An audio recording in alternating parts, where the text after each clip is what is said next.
Hello,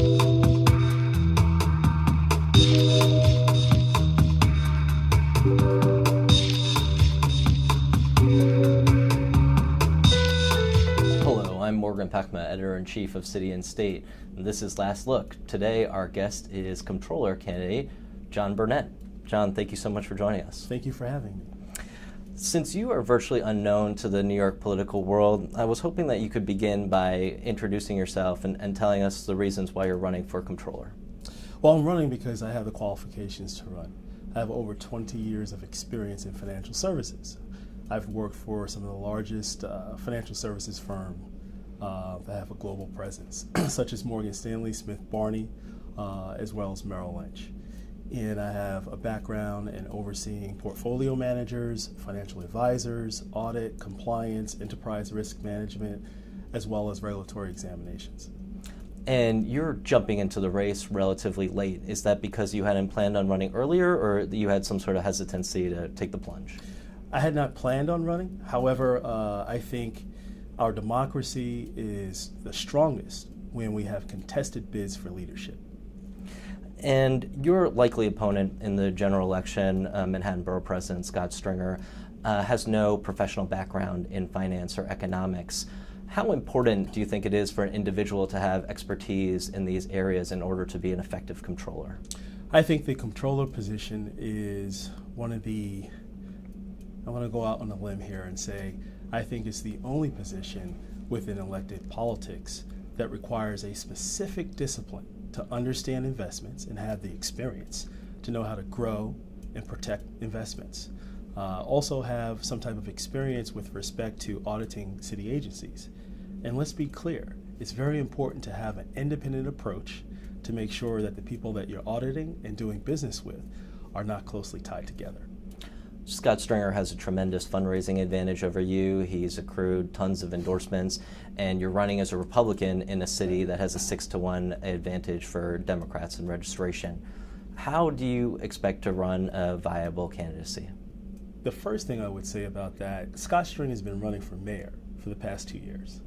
And based upon the fact that he was running for mayor, he's amassed huge financial support. However, for some reason, he decided to bail out of the mayoral race on the Democratic side and run for city controller with no experience.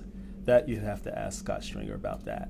With respect to a 6-to-1 advantage that Democrats have in terms of registration in the city, I would say ask Bloomberg and Giuliani what that means, because they're both winners and they're both Republican. Despite what you just said, of course, fundraising is a very important factor in the determination of races. True. How much do you think that you can raise to be a viable candidate? I think I have the capacity to raise through friends and family, as well as through several networks, raise a significant amount of money to be competitive. I'm also enrolled in the Campaign Finance Board, which has a 6-to-1 match. Do you intend to invest any of your own money in your candidacy? Yes, absolutely. And do you have a sense of how much that will be? I'm still becoming more abreast with the Campaign Finance Board rules. However, I believe I'm told that I can only match, I think, 3 times the cap, which is about $14,850. Despite the New York State Republican Party's recent efforts to embrace greater diversity, being an African-American Republican is still a great rarity in New York City. True. I was wondering, how long have you been a Republican, and what was it that brought you to the Republican Party? I think I've been a Republican for the past 10 or 11 years.